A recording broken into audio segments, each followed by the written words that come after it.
Bharatiya Janata party की बात कर रहा हूं। आपकी पार्टी के एक नेता उठकर आकर कह देंगे कि हम बाबरी मस्जिद बनवाएंगे, सत्ता में आ जाएंगे, तो ये जनता समझ रही है कि इस तरीके के बयान क्यों दिए जा रहे हैं। आप छोड़ दीजिए भारतीय जनता पार्टी को, उसकी सियासत को छोड़ दीजिए एक मिनट के लिए। सबको यह पता है कि अगर 6 दिसंबर की तारीख रखी जाएगी तो क्यों 6 दिसंबर की तारीख रखी जाएगी। सबको यह पता है कि अगर आप लोग खामोशी और आप यहां पर बैठकर सपोर्ट कर रहे हैं शुभंकर सरकार के इस बात को, तो सबको यह पता है कि आप हुमायूं कबीर के साथ जाकर खड़े हुए हैं। पांडे जी, बाबर इस देश का इतिहास है, उसको आप नहीं झुटला सकते। बाबरी मस्जिद इस देश का इतिहास है, उसको आप नहीं झुटला सकते। काला इतिहास है। मुसलमान इस देश का इतिहास है। अश्विनी मिश्रा, मेरे लिए बाबर इस देश का काला इतिहास है। देश को हिंदू मुस्लिम मेरे लिए बाबर इस देश का क्रूर इतिहास है, और मैं काले और क्रूर इतिहास को ट्रॉफी की तरह सजाकर नहीं रखूंगा। एक बात जानिए, आप मेरे लिए बाबर इस देश का काला और क्रूर इतिहास है, और मैं किसी भी काले और क्रूर इतिहास को ट्रॉफी की तरह सजाकर नहीं रखूंगा। मैं इस देश में कलाम के इतिहास को जीवंत करना चाहूंगा। मैं इस देश में वीर अब्दुल हमीद के इतिहास को जीवंत करना चाहूंगा। मैं इस देश में उन मुसलमानों के इतिहास को जीवंत रखना चाहूंगा जिन्होंने इस देश के लिए कुर्बानी दे दी। पांडे जी, फिर से आप जो है कलराइजेशन कर रहे हैं। मैं फिर से वही बात दोहरा रहा हूं कि ये विषय देश के इतिहास का और वर्तमान का है। वर्तमान में देश में 20%, 18-19% मुसलमान हैं। नहीं सर, नहीं अश्विनी मिश्रा, ये विषय इस बात का है कि आप अपनी सियासत के लिए, नहीं अश्विनी मिश्रा, ये इस बात का सवाल है कि इस देश में आप अपनी सियासत के लिए, अपने खोते सियासी अस्तित्व को बचाने के लिए काले और क्रूर इतिहास को जिंदा करना चाहते हैं। ये इस बात का सवाल है कि आप बाबर के नाम पर भड़काऊ सियासत करना चाहते हैं। ये इस बात का इतिहास है कि आपके पास हिंदुत्व एकता की, बीजेपी की सियासत का कोई तोड़ नहीं है। ये इस बात का सवाल है। मतलब अगर हिंदू एकता की बात करो तो अच्छी बात है, अगर मुस्लिम एकता की बात करो तो गलत बात है। ये कौन सा लॉजिक हुआ पांडे जी? मैं तो बोलता हूं कि हिंदू मुसलमान की बात, मुस्लिम बाबर के नाम पर एकजुट होगा, मुस्लिम कलाम के नाम पर एकजुट नहीं हो सकता है। मस्जिद बनाकर कोई और नाम रख दीजिए। अरे मस्जिद बनाकर कोई और नाम रख दीजिए। अश्विनी मिश्रा, मस्जिद बनाने के लिए मनाइए, मस्जिद बनाइए, कोई और नाम रख दीजिए कि बाबर का ही नाम रखेंगे। बाबर के नाम पर इस देश का मुसलमान एकजुट होगा। अरे कोई नहीं पांडे जी, मुझे लगता है जब मस्जिद बनेगी हम आपसे ही पूछ लेंगे, आप बता दीजिएगा क्या नाम रखना है, हम वही नाम रख देंगे। विषय मंदिर, मस्जिद और हॉस्पिटल बनने का है। नहीं सर, मुझसे मत पूछिए प्लीज, मुझसे मत पूछिए, ये मेरा कोई विषय नहीं है, ये मेरा कोई विषय नहीं है। और पूछने का शौक होगा तो अश्विनी मिश्रा पूछ लीजिएगा। मैं आपको 10 इस देश के वीर सपूत मुसलमानों के नाम गिरा दूंगा जिनके ऊपर मस्जिद के नाम रखे जा सकते हैं। शौक होगा तो पूछ लीजिएगा, वो भी आपको सजेशन दे दूंगा। लेकिन विजय शर्मा, आपको डिबेट में लाता हूं। कह रहे हैं कॉलोनाइजेशन की ओर मत जाइए, कह रहे हैं कि नहीं साहब, ये इस तरीके की सवाल ये है कि बाबर के ही नाम को ये क्यों जिंदा करना चाहते हैं।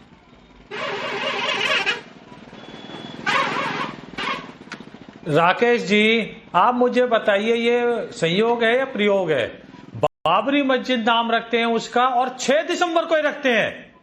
कैसे? आप किसको मूर्ख समझते हो? जनता को मूर्ख समझते हो आप? अरे जनता के करोड़ों आंख करोड़ों कान है भाई। आप एपीजे अब्दुल कलाम के नाम पे क्यों नहीं रखते? पूर्व राष्ट्रपति के नाम पे एक भी आपने रखी क्या? पहले तो इन्होंने किस तरह से मना कर दिया कि वो उस बाबर से कोई लेना देना नहीं है, तब आपने इनको पकड़ लिया तो फिर ये कहने लग गए कि नहीं वो एक इतिहास था। तो भाई आप मुझे बता दिए, पहले अपना स्टैंड क्लियर कर दो कि कौन से बाबर से आप एक आक्रांता के साथ अपना नाम क्यों जोड़ते हो? मुझे ये इस सबसे बड़ी दिक्कत है। ऐसा क्या है? आप मुझे बताइए, Gateway of India, India Gate, Rashtrapati Bhavan अंग्रेजों ने बनवाया था। कोई यहां का ईसाई अपने आप को उनसे नहीं जोड़ता, तो आप एक आक्रांता के साथ, लुटेरे के साथ क्यों जोड़ते हो भाई? मेरी ये समझ में नहीं आता। एक वर्ग उसके साथ जोड़ता है। दूसरा, आप क्या सुप्रीम कोर्ट का माननीय सर्वोच्च न्यायालय का आप सम्मान नहीं करते क्या?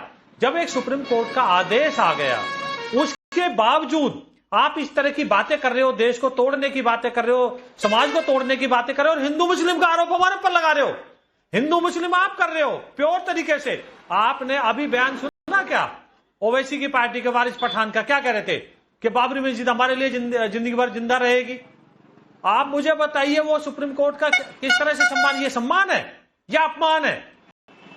तो आप चित्त भी मेरी है, पट भी मेरी, इस तरह की बातें करोगे। और ये पहली बार मौका नहीं है।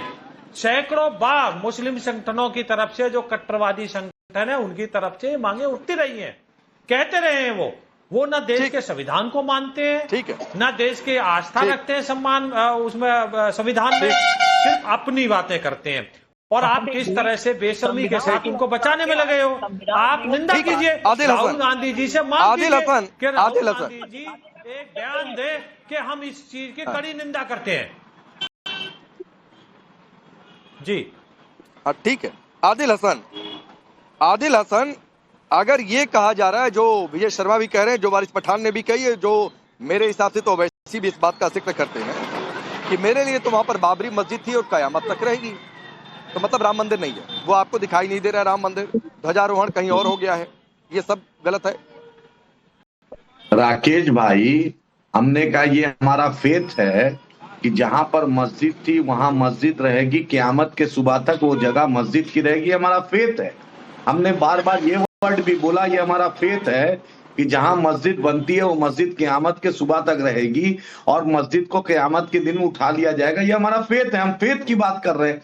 और जितना बाबर चालीसा पढ़ रहे हैं, तो आप पूछिए कि लाल किला में जो झंडा तो फहराते हैं मोदी जी, और ताजमहल से 96 करोड़ रुपया आता है ताजमहल से, तो पूछिए 96 करोड़ रुपया आता है, वहां के इमाम साहब को तो सिर्फ ताजमहल के जो मस्जिद में इमाम 8,000 रुपया देते हैं।